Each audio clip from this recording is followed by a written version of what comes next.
Hello, welcome back to Ascensionpodd. Peace be upon you all. It's been a long time. Uh, but I felt inspired today. So, without further ado, let's get into the episode. Today, I wanted to talk about the art of letting go because I feel like it's just something that's been coming up in my life a lot recently. And obviously, when we talk about the art of letting go, there's the Buddhist teachings about letting go, which talks about attachment leading to suffering, like attachment to desires, attachment to things in life. As we know that everything is transitory, everything is transient on earth, and even our lives. Like I watched this video yesterday on Instagram, and it was saying that by 21, 24, we're all going to be dead, and we'll be memories. Like there'll be a few people alive that still remember us and honor our memory, and so it's important to like embrace the present moment and embrace like the small moments that we have right here, right now. And I just thought that was a powerful thing to think about and to reflect on, because it is true. And I think it goes hand in hand with the art of letting go, because it also said in the video, only then will we realize how silly it was to try and have it all, always wanting more and more, when after we're gone, none of that will matter. And it's just a positive mindset to have, that life is transient, that our lifespans are fleeting, that connections are fleeting, and so nothing really matters that much. Even though it does matter while we're here, like, you should do things that fulfill you, but there are a lot of things that we care about or we think are important that aren't that important. And also like Taoist teachings as well talk about the art of letting go, saying that attachment to anything leads to suffering, and those are two powerful concepts, that attachment leads to suffering. And I had a conversation with a friend a couple of years ago about attachment, and his argument was that there is a positive attachment, like when we love people, we're attached to them, and that's positive. And I think that is true. I think with everything it needs a balance. So when you are attached to people or when you love people, it's a beautiful thing.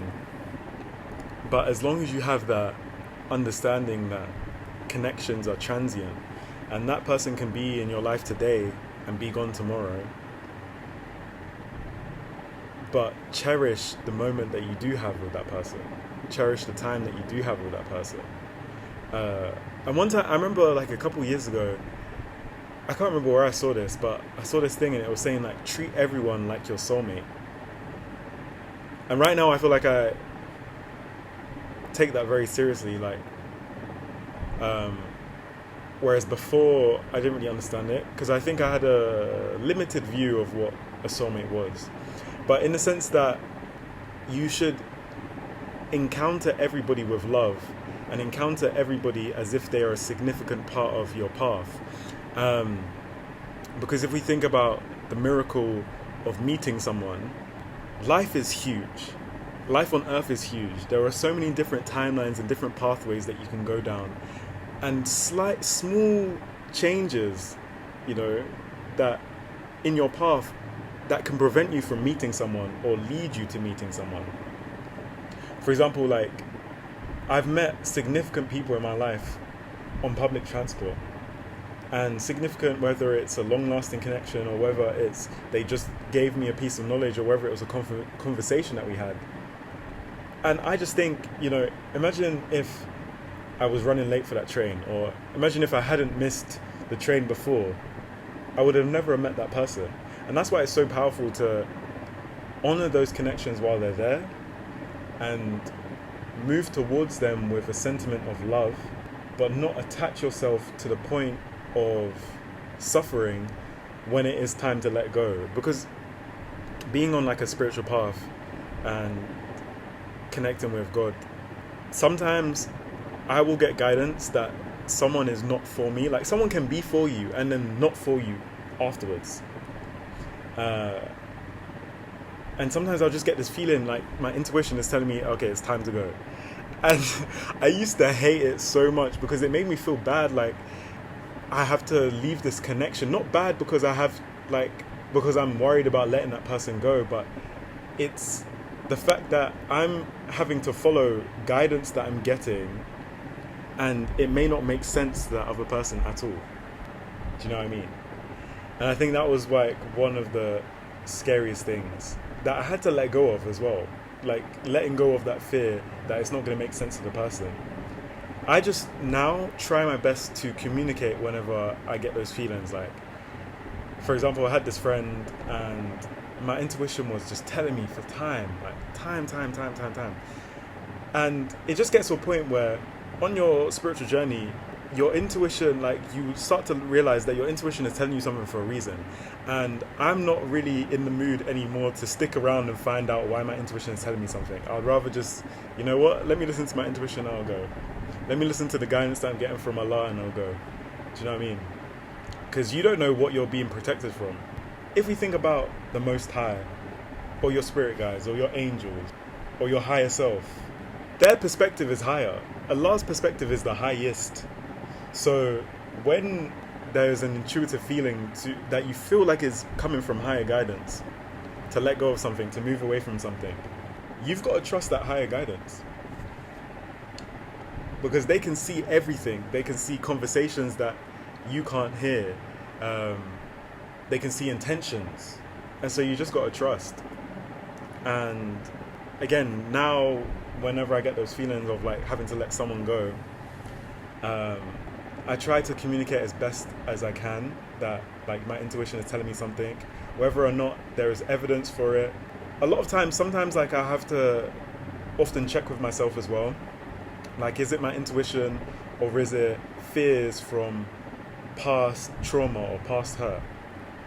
And so sometimes I may not even be sure like right away, but I will ask for guidance every single time. I'll ask for guidance, and I always have this prayer that I'm like, remove anything that no longer serves me. Like, I say that quite often, and you'll notice certain things just start to fall away.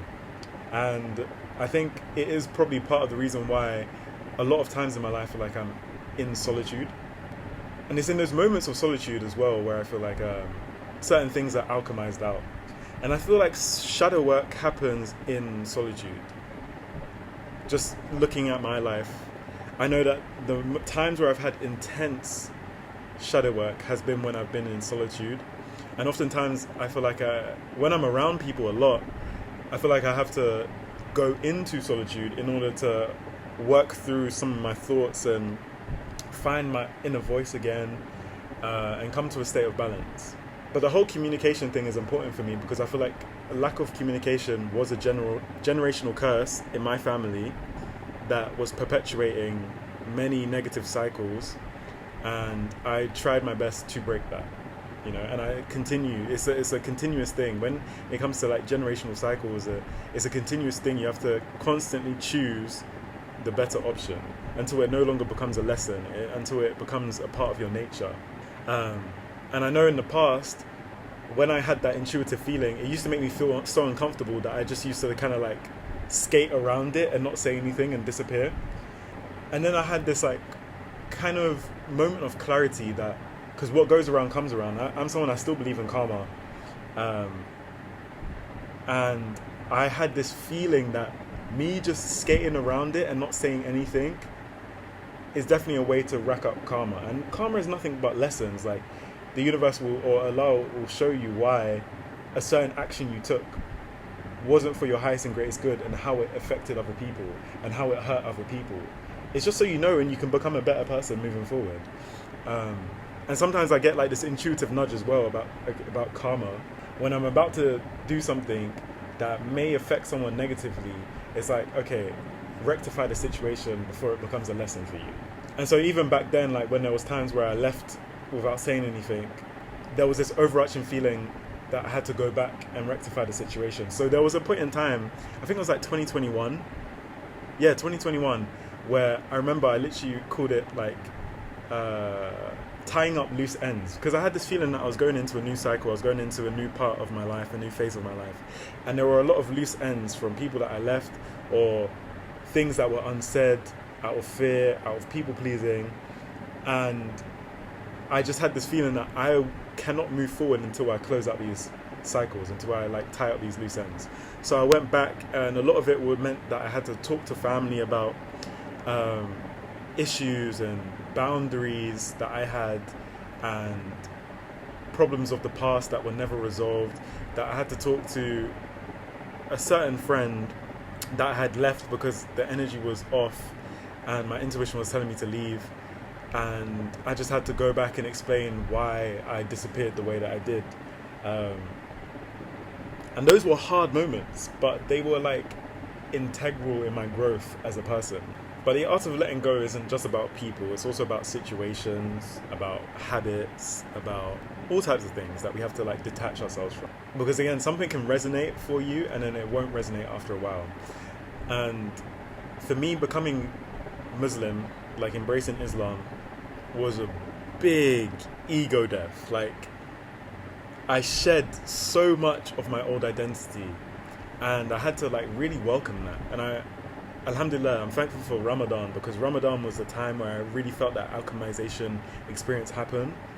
Because this was obviously my first Ramadan as a practicing Muslim. I've done Ramadan 3 or 4 times before that, and it was so much harder before than it was being Muslim, because I think whereas before I just viewed it as, you know, you're fasting from like food, and you're fasting from water, and you're fasting from music, I saw it as like a spiritual dedication, you know, because it's also about increasing your iman. It's about prayer. It's about embracing Allah. It's about doing things that align you, in my opinion, with your higher self. And I say in my opinion because I know, now that I'm Muslim especially, I know that my higher self is someone that prays every day. I know that my higher self is someone that prays every day, all 5 prayers and sunnah prayers. I know that my higher self is someone that remembers Allah often. You know what I mean? So for me, that is like the bare minimum, and I feel grateful for Ramadan and the experience that I had. Also, I did Ramadan in a Muslim country, which I'm very grateful for. I went to Indonesia for Ramadan, and that whole experience allowed me to increase my iman. Because whereas before, like up until that point, up until I had been practicing Islam for end of November, December, January, February, so about 3 months by that time, and especially while traveling, being in the UK as well was hard, because it was my first couple months, and then while traveling it was hard as well to find times to pray. Do you know what I mean? So like while I was traveling the first couple months, like January, well, I mean, I started traveling end of January, so February I could do like max 3 times a day. And obviously I was still new, as still a revert, and as a revert, a lot of people will tell you that it's like, you know, take your time to embrace these new teachings. There's a lot to like take on, and so I went from, you know, praying 3 times a day to Ramadan, where it was a priority to pray 5 times a day, and it became easier and easier, and I'm very grateful for that experience. Like the timeline of me becoming Muslim to Ramadan to it was very divine timing. That's what I can say, divine timing. But yeah, becoming Muslim was a big ego death for me, because I think my ego had attached itself to spirituality and the idea that I don't need religion, and the idea that, like, not that I was better than anyone, because I never really thought I was better than anyone. Like, I was still quite humble, but I had this like subconscious belief that my belief system was the greatest that it could be at that time. Do you know what I mean? Which I think is, as a young adult, a lot of young adults go through that phase of feeling like they know everything. And it's like, whereas even it wasn't even a conscious belief that I felt like I had a solid belief system that, you know, there's nothing else that can be added. Because I had been practicing spirituality since I was 16 when I started like meditating and looking into meditation and mindfulness practices. But since about 2020, so up until, yeah, so about 4 years. Every single day I was dedicating myself to like learning more about spirituality, spiritual practices, researching different religions, different like spiritual topics. And so I felt like I had gotten to a solid place in my belief system. And so when I started getting that like calling to Islam, I didn't really understand it, because I remember I was like, but like I believe in God already, so why do I need religion? Alhamdulillah, becoming Muslim, the more I learn, the more I'm like, I was meant to be Muslim, bro. Like I feel like even the way that I lived my life before, it was just like, nah, like it was meant to be. It was meant to be. So that calling was a calling from God saying, yeah, this is for you, but also from my higher self, probably directing me to the path that I was meant to go down anyways. But back to like the whole ego death thing, it shattered my perception of myself, because, you know, whenever you're learning something from scratch, it is like kind of like a metaphorical death in a sense, you know. I was like a baby, like absorbing as much information as I could, and just learning and being open-minded to that, and being teachable, because obviously I didn't know everything, and I was allowing myself to learn through experiences as well. And I met some like really wonderful brothers in Indonesia that taught me a lot about Islam that I didn't know. Because I remember in Ramadan, my first experience doing Taraweeh, which is like one of the prayers that happens, is it after Isha? But yeah, like I remember being so lost in Taraweeh. I was like, I didn't know what I was doing. I didn't know how many rakats we were on. I was like, whoa. And that day, while I was in Taraweeh, I remember I was in Sujood, and I said, Allah, I just want to learn more about Islam so I can feel comfortable in it. That same day, one of the Muslim brothers that that had been like touring me around Indonesia, he took me to go see this teacher, Al-Azhar, and he basically like took me in and taught me about Islam. I went there every single day, learning as much as I could, and that's how I knew. I was like, yo, the power of prayer for my prayer to get answered that same day. And that's the thing, like there are sometimes, like even still, signs and synchronicities that happen that are so undeniable, that prove to me more than anything that God is real. Like I have no doubt in my mind. Because sometimes I'll ask for signs, and sometimes it's not even like I won't even ask for signs. They're just signs that happen. Like the universe speaks to you, Allah speaks to you, and the signs are bold and they're out loud. For example, I remember I went on like a trek to this waterfall in Laos, and I love big trees. Something about trees just really grounds me. I just love trees. Like I'll go up to a tree and hug a tree. Like I'm actually that person. Like I love trees. And there was these big trees, and I just put my hand on it as I was walking through, and I walked past this like dense pack of trees. And then I went to this cave. The cave was too dark, and I only had like my flashlight on my phone, so I didn't even go that far. And then I was spending time by this lagoon, which is really nice.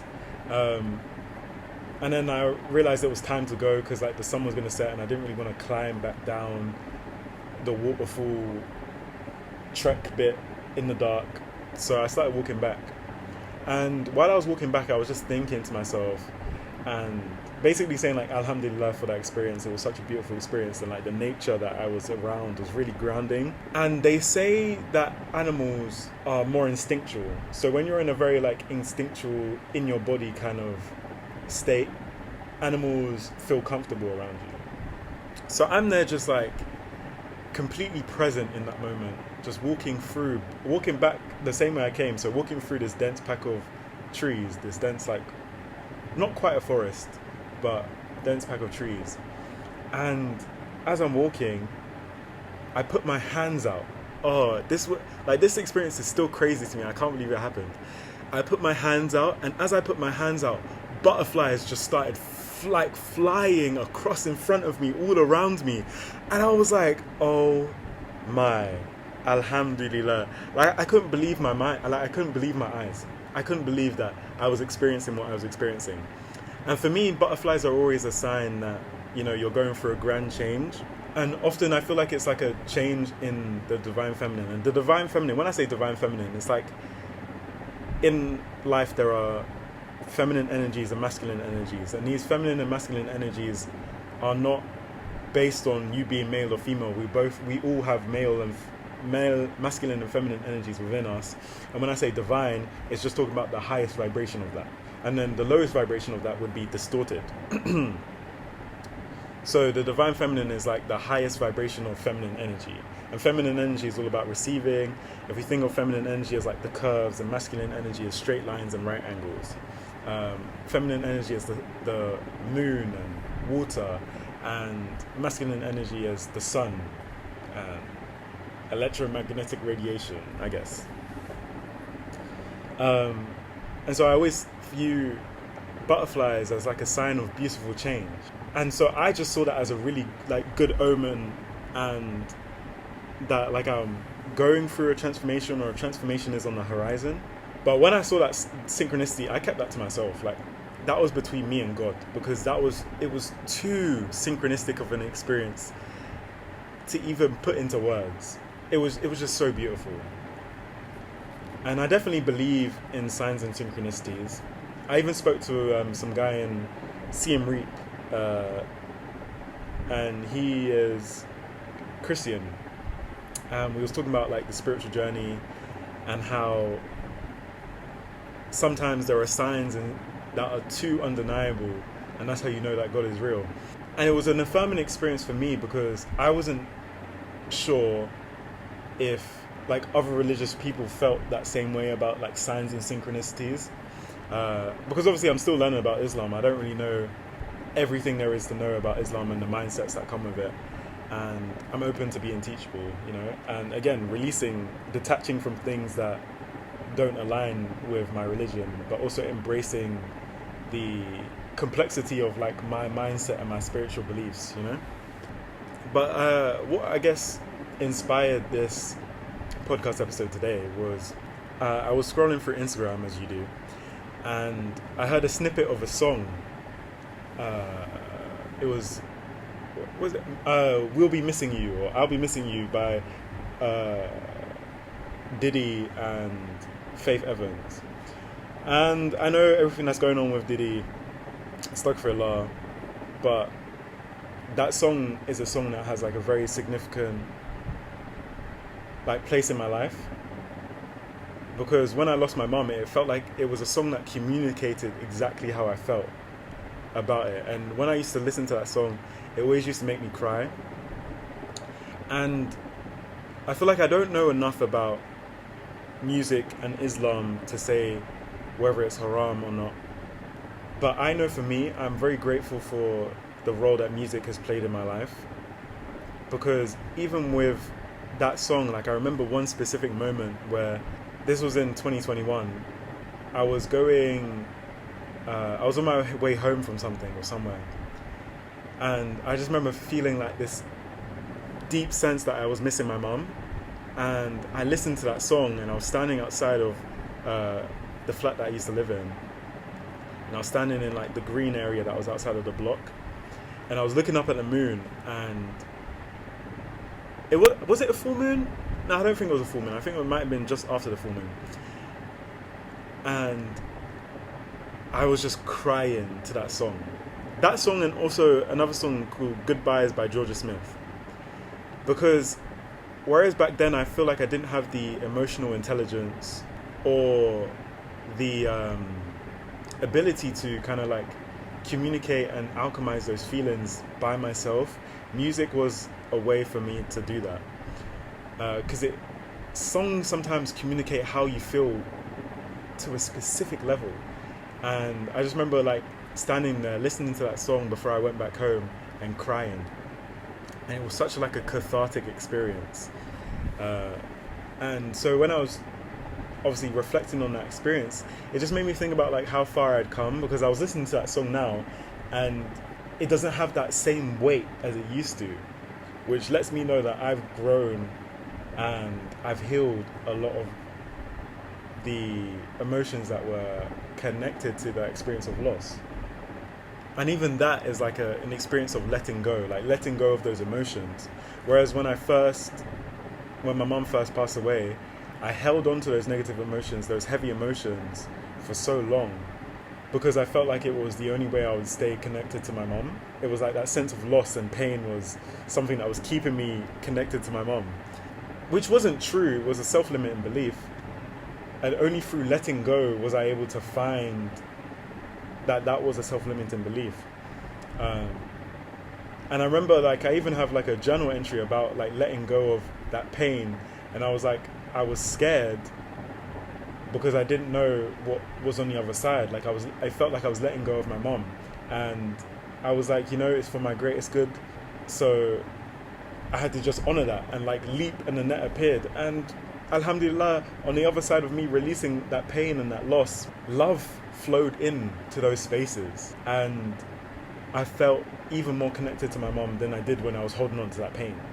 And I was able to see those experiences with my mom through a lens of acceptance and love and joy and fulfillment, rather than of sadness and pain, of those heavy negative emotions, And it made my experience so much greater and happier in life.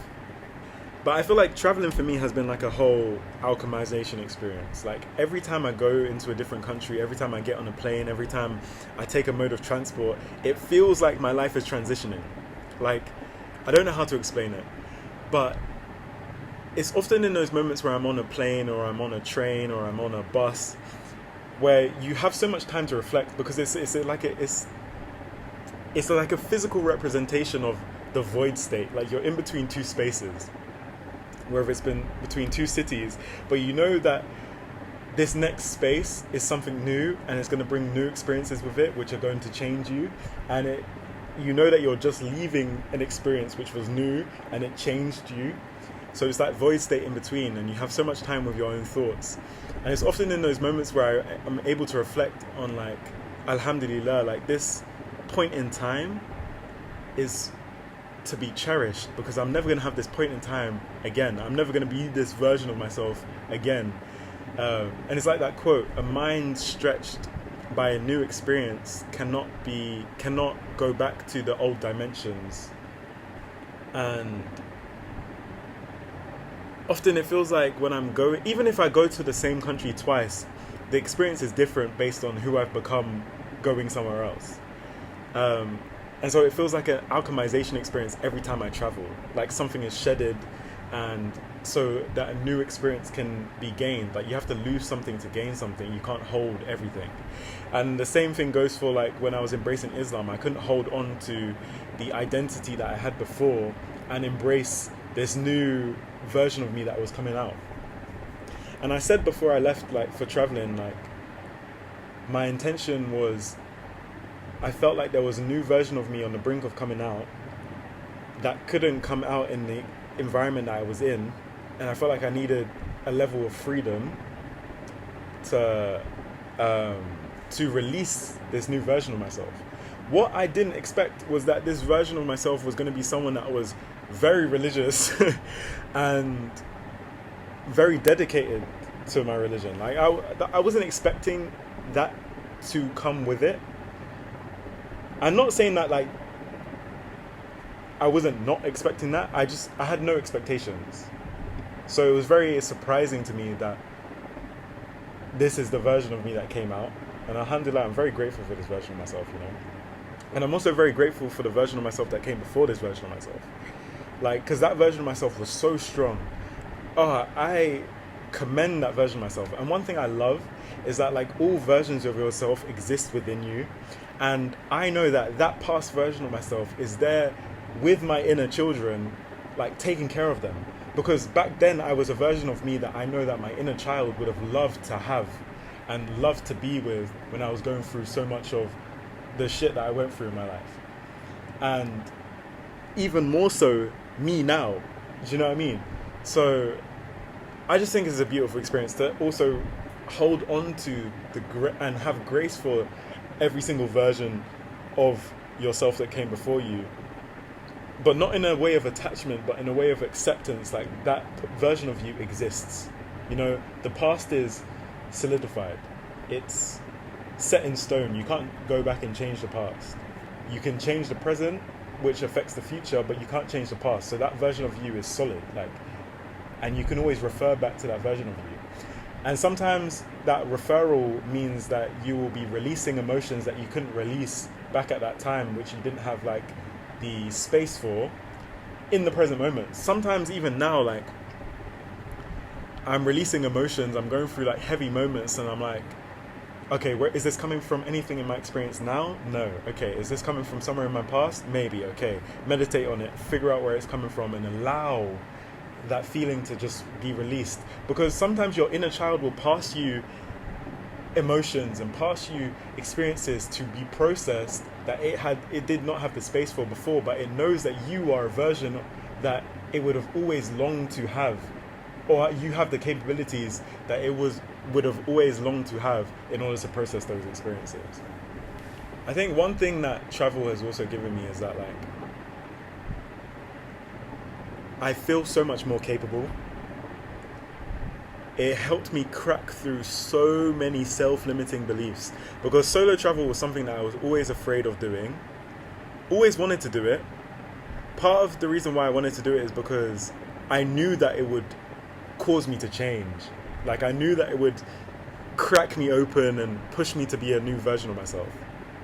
And I guess it was an experience that I was craving, and I'm grateful that it happened now than any other time in my life, because I feel like I'm dealing with it better. Even being Muslim and traveling, I feel like I'm having like a unique experience, and it's protecting me from things that I feel like I would have, spent needless money on, like alcohol and stuff back in the past, or partying, things that just don't resonate with me now. So it's allowed me to like really hone in on that kind of spiritual growth aspect. And there's something about traveling across a country when you know little to none of the language, and you're getting on buses across the country, trains across the country, and you just kind of have to figure it out. And one thing, someone put it into words like so powerfully when I met them. I met them in Bangkok in a hostel, and she was talking to someone else actually, because he was telling a story about how, like, he was in Vietnam and he had to get on a bus, but at the bus stop, the bus that he needed wasn't there. The bus was like further down the road, and it was a stressful experience for him. And then she was just like, but it all worked out, right? And it just put into words what I had been feeling, and it was so simple that while traveling you realize that everything works out. I feel like traveling is like life and it's condensed into like a small amount of time. Like you go through so many things that would happen in life in a smaller amount of time. So for example, across your life, you look back and you realize everything always works out. In travel, there are so many instances where just things happen and there's so much uncertainty, but everything always works out, and you notice that on a smaller scale and you see it so clearly. It's such a powerful thing, because genuinely, like, everything always works out. And it's allowed me to embrace like a sense of inner peace that I haven't had thus far, and I felt like before I had like a sense of inner peace that was kind of like immovable, and that's like through meditation, through connecting with God, through prayer. I had that kind of sense of inner peace, and then travel allowed me to embrace my physical body and that physical inner peace, because they say, like, are you healed or are you just in solitude and there's no one to trigger you? Traveling put me in a complete new environment where I was around people constantly. Like I had never been around people constantly as much as I had been while traveling for a very long time. And it was a lot at first. It was a lot. It was overwhelming in the best way, but it was hard. Travel is exhausting. Always going, like, seeing new things, going to new experiences, having to deal with new types of people, not just like people that you meet, like other travelers, but also locals, and it was a lot. And on top of that, me breaking through self-limiting beliefs almost every day, breaking through fears almost every day, it was a lot to deal with. but it allowed me to grow so much. And I look back and I'm like, I'm a completely different version of myself than I was 2 months ago, 3 months ago, 5 months ago. And I'm just so grateful. So grateful. But yeah, again, when you traveled through an entire country and you're getting on buses and like sometimes the way that they do things is so funny. Like, because you know in the UK we're used to having like a bus schedule, and you know that bus stop, that bus is going to be there at that time, even if it's a couple minutes late. I remember one time, yeah, I booked a bus ticket, and it was some random street, and I remember like looking at the bus ticket and it said the street, and I looked it up on Google Maps. Why was there like 4 streets named the same street, like with the same name? I was like, oh my days, where am I gonna go? How am I gonna find this bus? And they gave me, and I remember like I had to go to the hotel that I was staying at, because often before travel, this was before, like now I'm like more conscientious with the amount of money I'm spending. I used to stay in like a hotel the night before I travel, like somewhere close to the bus station or something, because I just thought it was easier. And also some places you go, there wasn't many hostels. Like for example in Surabaya, like there wasn't a lot of hostels. But yeah, I remember I went to the counter because I called the bus people to ask where it was, but they didn't speak English, they only spoke Indonesian. So I went to the counter with the receptionist, and I was like, can you ask him where this road is, because I don't know where the road is. And then literally she wrote down on a piece of paper that, like, where this road is, and I had to just trust that if I got there at 8 p.m. the bus will be there, and this is how much the bus ticket costs, and I'll just pay the person when I'm there. Woo! But everything always works out when you're traveling, bro. And it's on a grander scale, lets you know that everything always works out in life. Because it's not just in traveling that everything happens to work out while you're traveling. It's in life, everything just always works out for you. Like it's a truth. Even when things go wrong, you know that this is aligning you to your highest path. You know, for 2 months I was dealing with like some health concerns, and that is one thing as well that made me feel a lot more capable. Because while I was dealing with these health concerns, I was in like solitude. Like that was a time where I was literally by myself, and you know, it was a time of intense shadow work, breaking through self-limiting beliefs, and just learning a lot more. And also because I had become a new version of myself, learning what resonated and what no longer resonated as well. There were so many things after Ramadan that like just did not resonate, and it felt so I don't even know what the word is, but kind of, I guess jarring is kind of the word, because it was like, okay, music isn't resonating for me anymore. These types of food aren't resonating for me anymore. I used to smoke. Smoking was not resonating for me anymore. It was like so many things were, and like even like watching like Netflix wasn't resonating for me anymore. It was like, what do I do with my time? Like, who am I? Like, it was such an experience that I'm very grateful for now, because it allowed me to actually like sit down and figure out, okay, what actually resonates now? What can I do with my time now? I'm like, okay. And it was just a time to align me with my highest path. And alhamdulillah, it happened like during Dhul Qadr as well, which is like a time where you're supposed to increase your iman and do things to connect with Allah. And I always think of these like holy months in Islam as times where you can increase your iman, but also like connect with your higher self through increasing your iman. And so that happening and coinciding at the right time, at the same time, I just knew that it was like a divine experience. Like this was Allah's doing, for sure.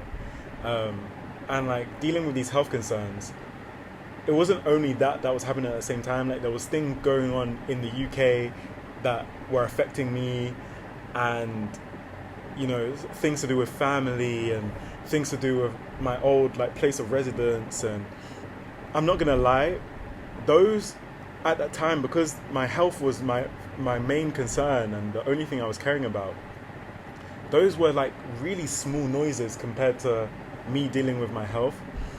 And I remember one time I literally like broke down crying because it was just so much to deal with. And after I broke down crying, what could I do except get back up? Like, literally get up and continue to deal with it.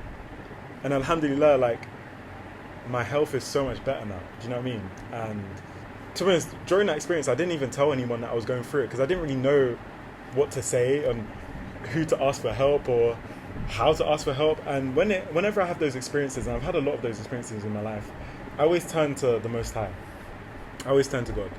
And so during that time, I feel like prayer was so important for me, you know, keeping up my prayer, because it was like while I was in Indonesia, it was very easy to maintain the increased level of iman that I had and praying 5 times a day. And once I had left Indonesia, I had to make sure that I was keeping solid on that, keeping strong in that. Like, I didn't want to lose that.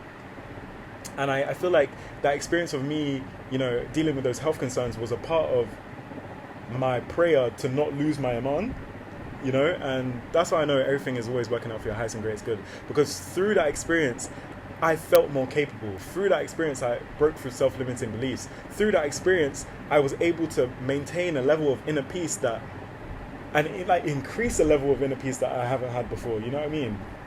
And so it feels like everything has just been like layering on top of each other. And like, I can speak about it now because I'm healed and I'm over it, but at that time I was like pretty scared. Like, I didn't know what was going to happen. Like, I was like, am I going to have to go to the hospital? Am I going to have to like go back home? Like, it was just so many things, and you know, everything just all worked out. And all I can say is alhamdulillah, Allahu Akbar. Like, honestly, I did want to talk about the butterfly effect quickly, but in terms of like the butterfly effect, I guess I would just say this, and I can talk about it more in another episode, but how important it is that we are able to see the butterfly effect in the past, you know. And we talk about, like, you know, in films about time travel, how they're scared to go into the past in case they change one small thing that like changes their whole entire life. And I really think about that all the time now, like how one small thing can like literally change your entire life. Like, one thing I do, especially when I'm like craving a change, is I will actively choose different decisions. Like, for example, like, I'm talking about like small things, like if I always walk on the right side of the road when I'm going to this shop, if I'm craving a change, I'll start walking on the left side of the road. Or I'll do random things, like I'll skip along the road, or I will hug this random tree, or I will say hello to everyone I see, or something like that, you know. Like, little things like that, literally you have no way of knowing in the present moment that if it's making a difference or not, but I know that it won't make a difference if I continue to do the same thing. And I feel like that's the importance of the butterfly effect as well, that like the things you say, the actions you take really do matter in the present moment. The things that you eat, the things that you consume really do matter, and it completely can shift your life from one way or another. But yeah, that's all I have to say for today. Thank you for listening, and welcome back to Ascensionpodd. I hope you guys enjoyed. And yeah, it's been a while. I've just been like, you know, traveling. And the thing with like me recording these podcast episodes, I was like, when it's the right time, I will feel inspired and it will just flow. Because it felt like at first, when I first started traveling, like I wanted to talk about my experiences, but it felt like I was forcing it. Like, I was sitting down to record episodes and it just wasn't flowing. Like, and then today I just had this divinely planted inspiration to record an episode. So yeah, thank you for listening. This was The Art of Letting Go, and I'll see you guys in the next one.